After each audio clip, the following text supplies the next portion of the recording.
Hey there, it's Dave with the Lug Nut again. Thanks for joining me. Today I'm going to show you how to get rid of this noise.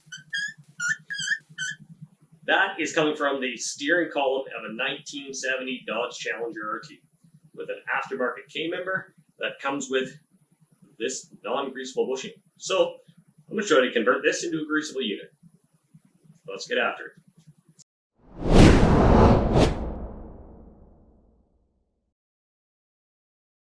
Alright, so this is just an example of works on paper, but if something is missed, like fully dressing this surface, it causes nothing but noise. Now I could go through and buff this inside out, clean this up nice, and put it back together with a little bit of lithium grease and hope for the best.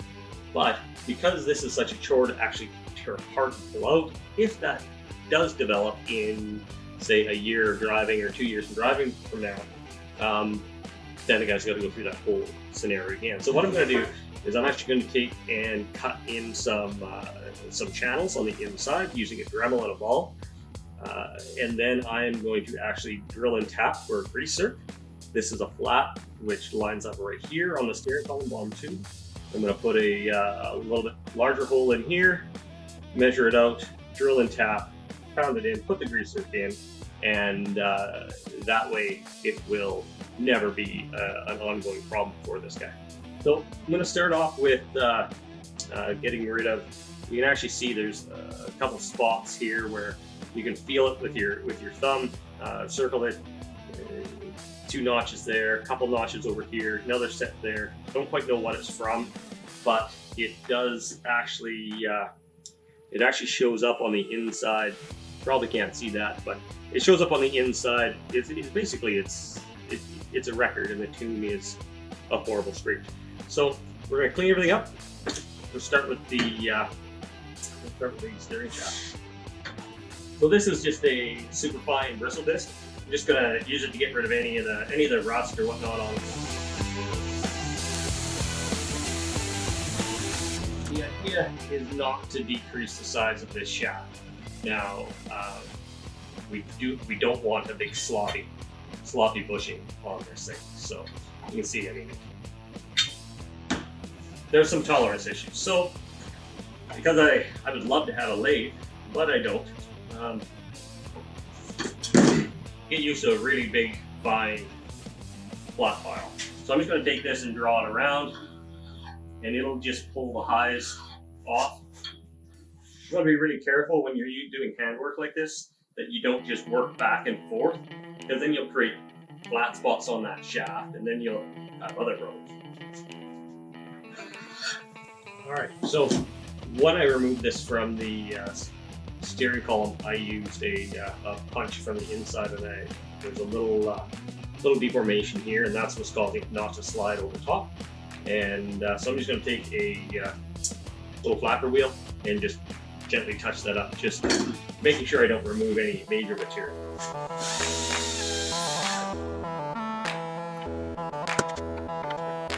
I'm trying to turn this. No wonder there was a noise and why this car was so incredibly hard to steer. I mean, you try to rotate, and there's a couple of real stiff spots. This shaft is out around a hair. This is out around a hair. So it goes on nice, and then when it rotates, it jams. So now the guy's got to just determine what to open up, whether it's the bushing or whether it's flat on the shaft down a little bit more. I think I'm going to err on the side of miking this, finding its thickest point, and just gently flat filing. And actually, you can see there's actually a polish mark there now. So I'll just go and try and knock that down just a bit. Take your time.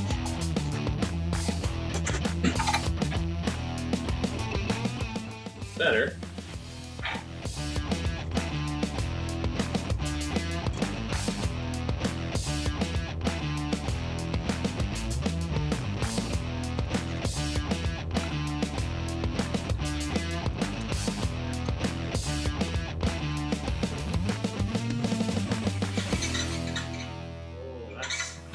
actually a happy noise at the moment.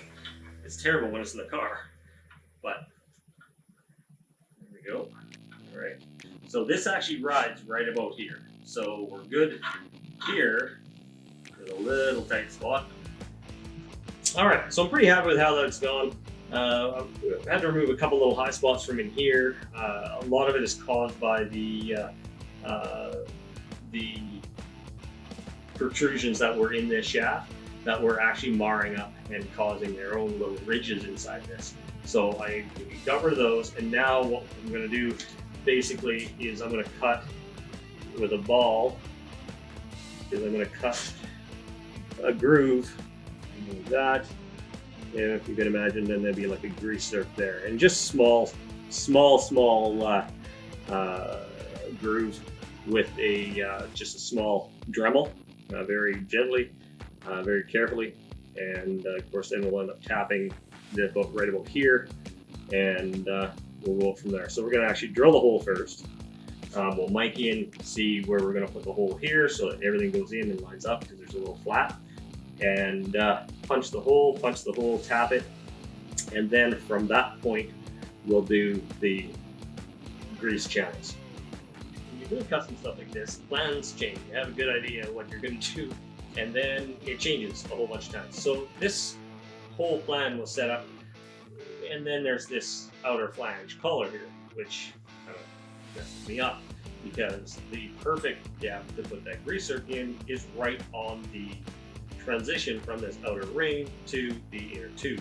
Now, of course, everyone knows what happens when you try to drill halfway on a high and a low. Your bit just jumps around. You never get the result you want. So what I'm going to do, because I'm going to be losing this material anyways with drilling it out, I'm actually going to start out with a blending disc on a grinder, and I'm just going to make that a flat spot so that I do have the ability to drill that hole exactly where I want. Love getting old, because then you get the privilege of wearing this instead of nice safety glasses, because you got to wear bifocals. Yay, oldness. All right, so I got a flat spot there now, and I just got my calipers back to where I wanted them at 11.7. Put a little bit of a mark there, right in the center of that. I'll hit it with a center punch, and I'll start popping my first hole.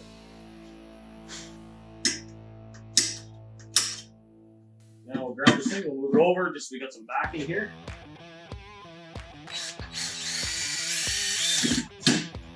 There's the first hole. Okay, so I mic'd the outside of this, and it's just under half an inch. So what I'll do is I like to put a mark right on the half inch, and we'll just write it.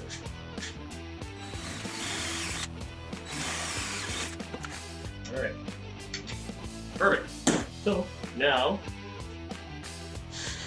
one of the things a guy would typically do is take and put this in and tighten it. But of course, we don't want to oval this, so we're gonna put it in like so. And the only drawback to having a nice big 8-inch vise is it's very easy to over tighten and mess a lot of stuff up. So back to our calipers. Make sure our mark is right. Yep. Perfect. Line center. There we go. So I got my drill bit. Checked online what size bit I need to properly tap a 1/4 inch course, and it is a 13/6. So the hole is ready to go.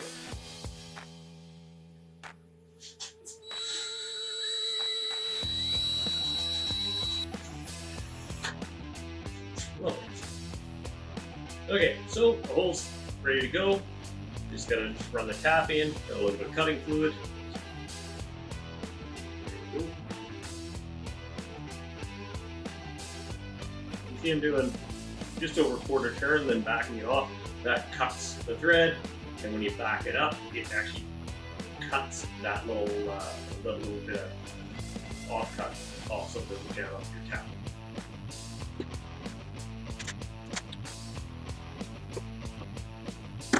Alright, so threads look pretty good. Currently grease there. There we go. Perfect. So we know that is going to line up with that. And we'll also be able to get a grease gun coupler on there. And we'll be happy. Bushing very gently just off that flange. I'm going to grab my Dremel with a nice little ball end on the end of it. And I'm just going to very gently follow my path that I've made. And, well, it's going to hope for the best. It'll be fun.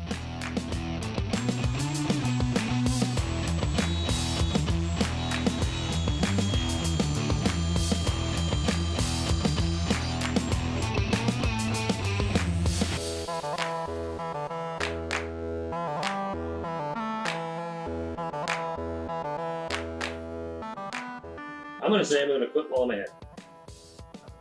I mean, is it perfect like a machinist on a lathe built it or something, or CNC? No. But is it going to work and hold grease in that channel? Absolutely. So, and we should never hear that squeak again. Alright, so we'll line up the flat. There we go.